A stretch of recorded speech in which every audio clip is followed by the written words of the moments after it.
Oh, she went cross-eyed. Don't do that, Stinker.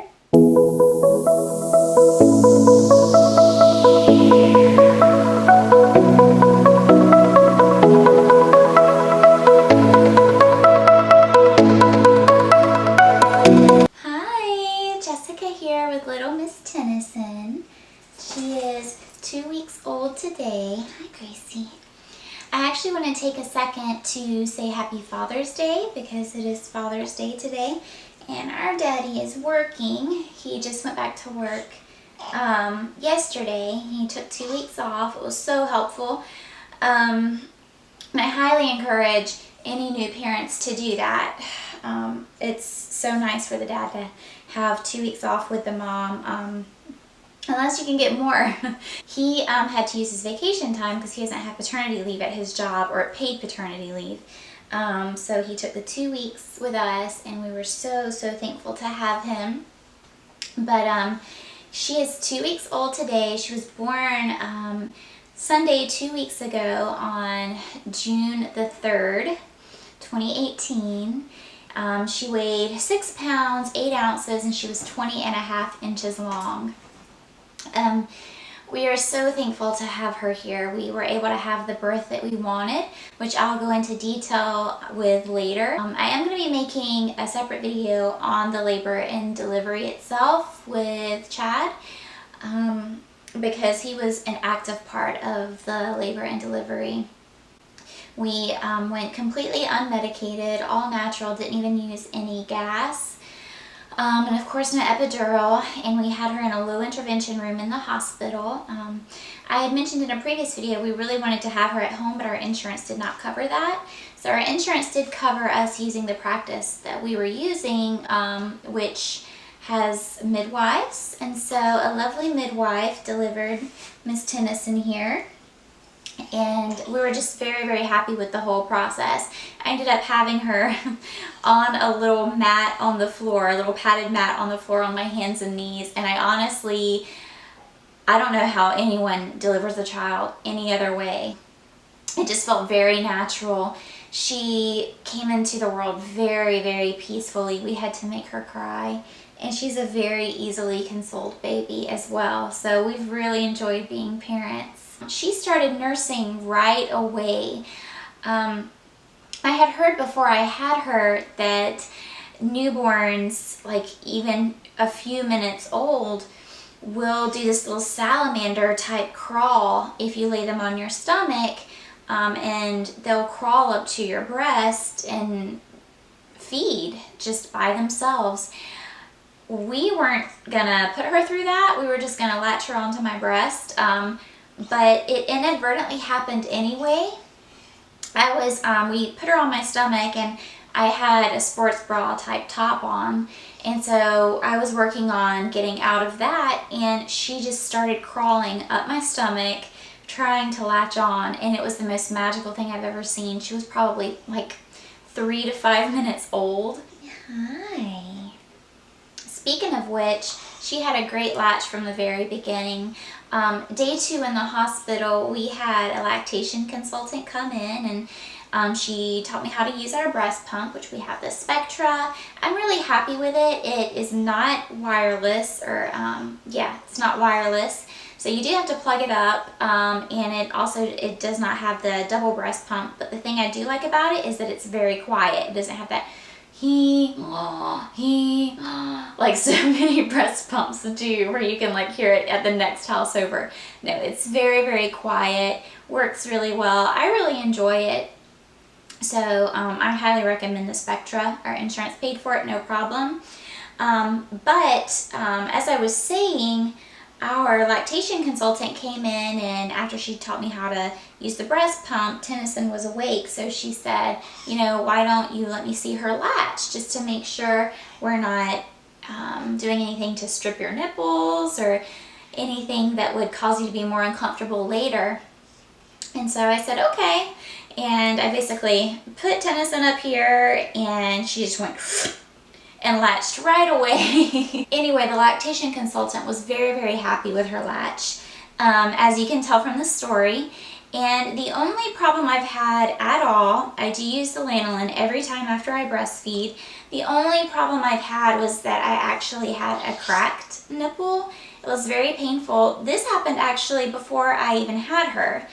I noticed it when I was pregnant, but it just wasn't as noticeable because, of course, once your milk comes in and you get more engorged, that happens after you have the baby. I noticed before I was pregnant that this nipple looked like it was a little bit tinged with blood, like it had a strip across it that was like tinged with blood.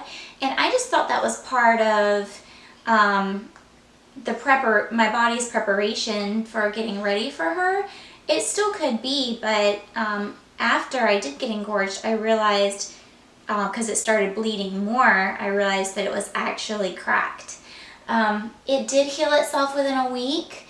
Air drying and leaving some breast milk on the area, because breast milk works wonders for any sort of laceration.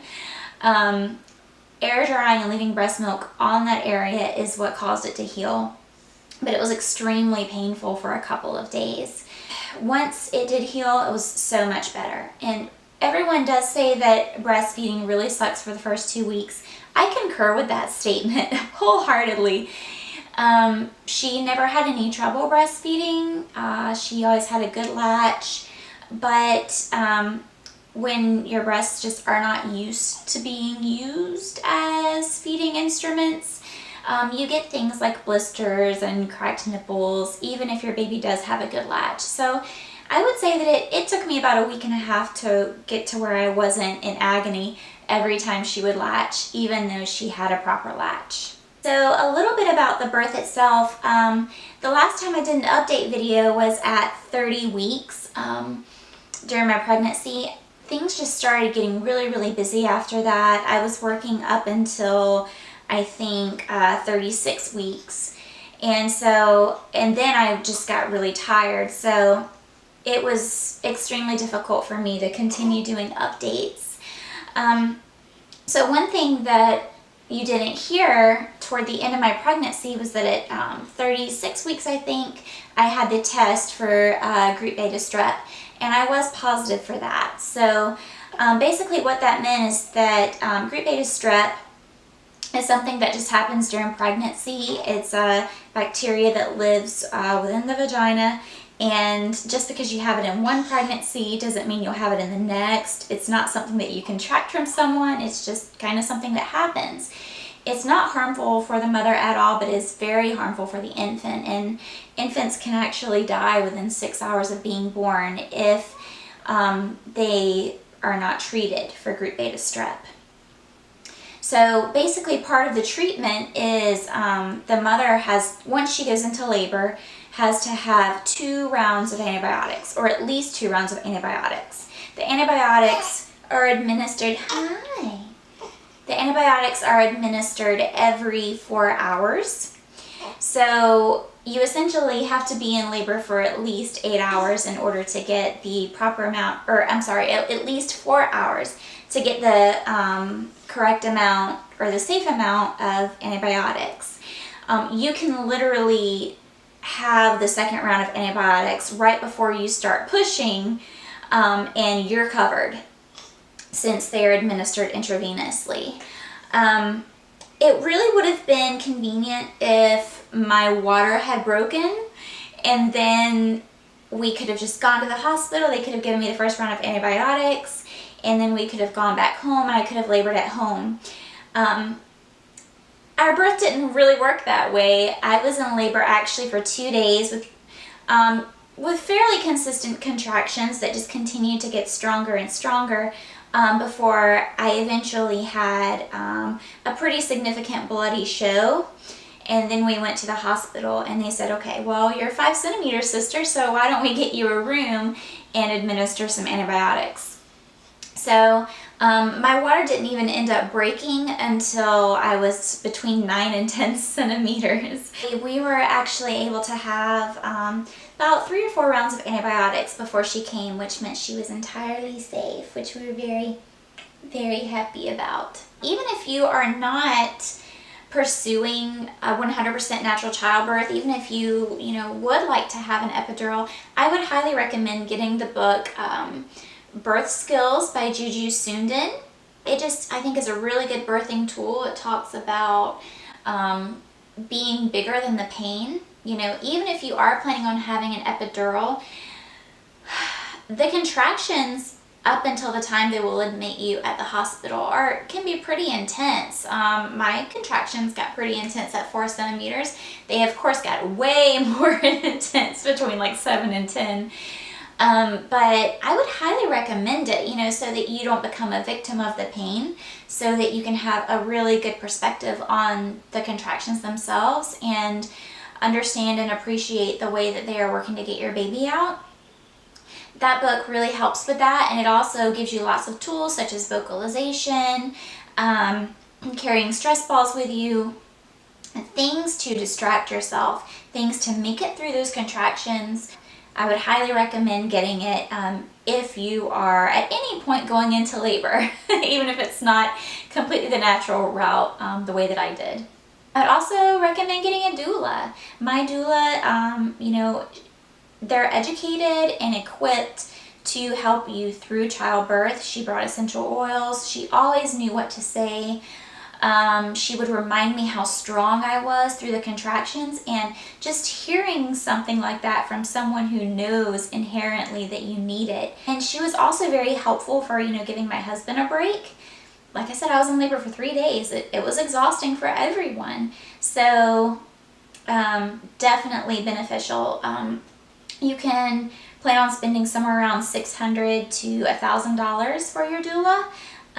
Ours cost $800, but highly, highly recommend it. It was something I saved up for, and I'm very happy that we did. My milk came in within 3 days, so I had my placenta encapsulated, going along with that whole holistic route of childbirth. I highly recommend getting your placenta encapsulated. Not only did it help my milk to come in super fast, but it also helped with postpartum depression. I've had the baby blues one day, and that's it. I'm actually prone to kind of depressive episodes, and I can be feeling a little bit down and take a few of my placenta pills, and it'll perk me right back up. I know that it's making a huge difference. It also gives me a lot of energy. And, the depressive episode that I had, it was just one day. It was part of the process. A lot of people cry for weeks afterward, and I really think the placenta pills have just made a huge difference with that. Highly recommend getting your placenta encapsulated. It costs $220 to get mine done. But I would recommend that you get the, like if they have any sort of flavoring, like my encapsulator offered strawberry. I don't know why I thought that placenta pills would not have a taste. If I had to imagine what a placenta tastes like, yep, that's what they taste like. I'm a vegetarian, and it's a very gamey taste. Should have gone with the strawberry. Go with the strawberry.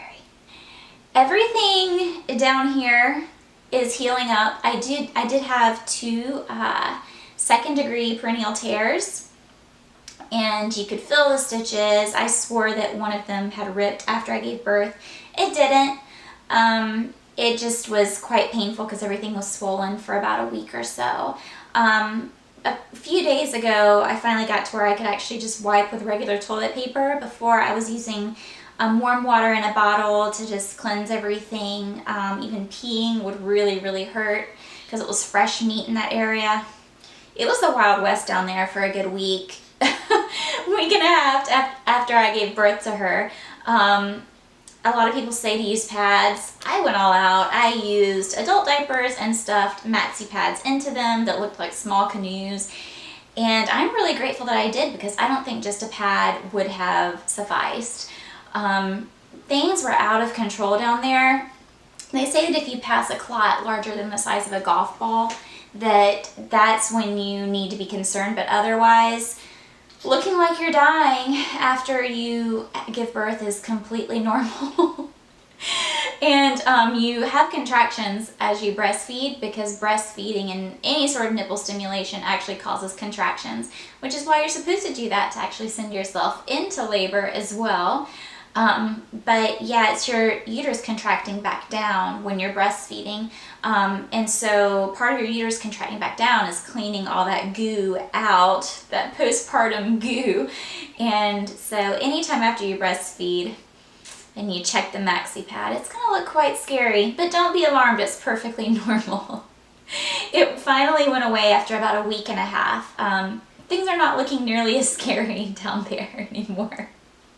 So it's funny because I was all natural, you know, when having Tennyson, but postpartum I was like, give me the ibuprofen, give me the stool softeners. I did not want to attempt any sort of number 2 without a stool softener after pushing a baby out and having the tears. It was quite scary. So I was on the strict regimen of every 8 hours I would take a stool softener and the 800 milligrams of ibuprofen. They also recommend that you continue to take your prenatal vitamins as long as you are breastfeeding. So that was my daily regimen. I weaned myself off of ibuprofen after about a week and a half. And now I'm not taking any. I still take the stool softeners, but just as needed. And I just try to eat foods, like maybe incorporate soup or some sort of runny, liquidy like material, and staying very hydrated so that things stay regular and I don't get backed up. As far as how she's doing, Tennyson, you know, a lot of people say that the first 2 weeks is just so hard when you have a baby, and I hate to say that we haven't experienced that, but we haven't experienced that. She's wonderful. We had one night, the night when we came back from the hospital, where she seemed to have her days and nights confused, but and so she was, you know, cluster feeding at night, like at some points every 30 to 45 minutes. We just made a small adjustment the next day. We said, okay, she's confused, so those last few hours before we go to sleep, we're just gonna feed her and feed her and feed her and wake her up to feed her. And then make sure we put a good diaper on her with extra inserts, because we're doing cloth diapering. We did that and she's done amazing. She sleeps for 4.5 hour stretches at night, which is great for a newborn. The pediatrician said that's fine, because when she had her 5-day checkup, she actually had gained 3 ounces. So she's gaining weight very well, and she's eating very well throughout the day, so there's really no need to wake her up. You know, one thing that helped me through the laboring process and to deal with the pain when I was having the contractions, you know, was the fact that I had been in labor for 2 days up until we went into the hospital, and I had been sent home, you know, just having these consistent contractions, but not knowing whether or not I was in labor, not knowing what to expect. You know, am I just enduring these contractions for no reason? Is, you know, what's going on? And so when I was officially diagnosed as in labor and admitted into the hospital, I was just so grateful. I was so extremely grateful that I was in labor, that I really didn't have time to process the pain. Like, anytime I had a contraction, I didn't process it as pain at all, because I was just so extremely grateful. And it's really difficult for pain and gratitude to coexist within your mind at the same time. So I know that my grateful approach really helped me through the contractions, through the pain of labor. And, you know, it has helped so much at night as well. I think it, through any difficult day that we have with Tennyson, where she's just like attached to my boob and feeding all the time, you know, I guess that could be stressful for a lot of people. I guess being woken up in the night, even that night where she was eating every 30 to 45 minutes, I guess that could be stressful for a lot of people. And there are times when it gets stressful, but the main theme here is that we're just so thankful that she's here. We're so thankful that she's healthy. We're so thankful that she's beautiful. I'm thankful that she looks a lot like me since I went through, 9 months of labor and, or 9 months of pregnancy and then 3 days of labor. I'm really thankful that she looks like me. Although she does look like her daddy a little bit too. She's a really good mix of both of us. But, I think that a lot of people get caught up on the negatives. I know I watch a lot of videos on YouTube with updates from people after they have newborns, and they talk about how hard the first 2 weeks is, and I think that sets us up to have a hard first 2 weeks, to prepare ourselves to not get any sleep, to prepare ourselves to have breastfeeding issues. The breastfeeding issues, especially the cracked nipple that I had, it was painful, but it didn't last long. Nothing is forever, and that includes being woken up in the middle of the night by your newborn. They're not going to be newborns forever, and I'm just thankful for what we have. I'm thankful that my newborn wants to eat, that she's gaining weight well. If she's waking me up, that's because she's healthy and she's growing, and that's normal, and that is her way of communicating to me that she needs me, and I'm so grateful for that. So I just want to encourage everyone on here, who is pregnant. You're going to hear a lot of things about how crappy the first 2 weeks are, how hard the first 2 weeks are.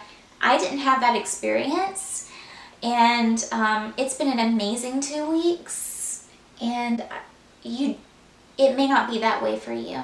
Having an approach of gratitude will go a long way for changing your perspective and making those first 2 weeks just more pleasant. The last little update is on me. So I am 7 pounds away from my pre-pregnancy weight. I was actually at the heaviest I've ever been when I got pregnant. I'm 127 now, 2 weeks out, and so I'm 7 pounds away from my pre-pregnancy weight. I'm back in all of my normal clothes. The swelling in my stomach has gone down. I think that, I won't be able to dish those 7 pounds until I'm able to work out, but I'm okay with that. I am ravenous and eating everything in my path. So I gained a total of 20 pounds throughout my pregnancy. I weighed 140 when I checked into the hospital to have Miss Tenny Bear here. And those 13 pounds went really, really quickly. You're supposed to increase your caloric intake by 500 to 600 calories while you're breastfeeding. And I can tell you, I usually don't crave sugar, but I have been craving ice cream and Pop-Tarts. Like just lots of sugary things while breastfeeding, and apparently that's pretty common because those are quick sources of calories. And this little vampire is definitely sucking me dry. So I'm thirsty all the time and I'm hungry all the time. But I still lost 13 pounds like it was nothing just after birth. So please be forgiving of yourself. If you're just ravenous like I am, you're still going to lose the weight. No problem, especially if you're breastfeeding. Even if you're not, the placenta weighs a few pounds, the baby weighs a few pounds, all that other goo that comes out of your uterus also weighs something. So just be patient with yourself. The weight will come off. Now, you say hello to Nissan. She has her Bomb Like Mom outfit on today. And her headband that someone made for her at her baby shower. I'm going to put her down for a second. Ooh, there we go. So, here's my tummy.